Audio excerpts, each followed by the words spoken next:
Okay okay ঠিক আছে এখন পয়সা দি দিবা লেফট এন্ড রাইট একটু পাইছে পাইছে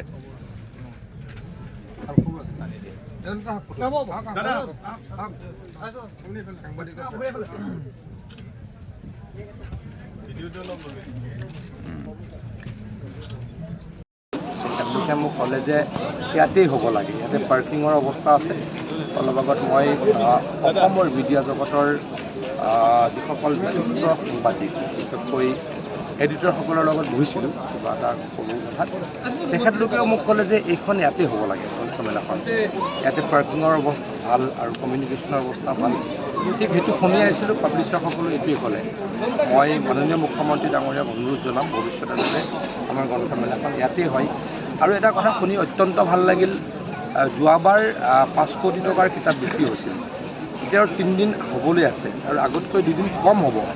তথাপিতো ইয়াতে 7 কোটি 7.5 কোটি টকাৰ কিতাপ বিক্ৰী হ'ব বুলি আমাৰ পাব্লিচাৰসকলে আশা প্ৰকাশ কৰিছে। গতিকে আমাৰ কিতাপ পঢ়াৰ সংখ্যা বাঢ়িছে, পঢ়ুৱৈৰ সংখ্যা বাঢ়িছে, খুব ভাল লক্ষণ।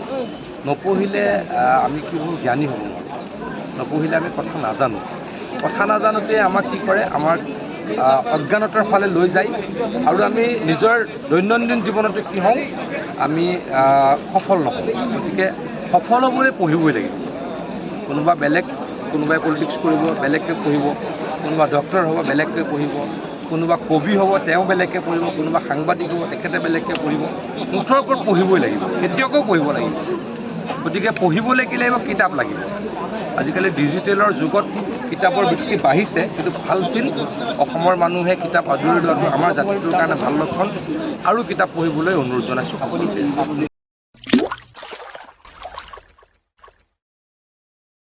अन्नपूर्णा काव घी देश के हर एक खाने को लजीज बनाता है।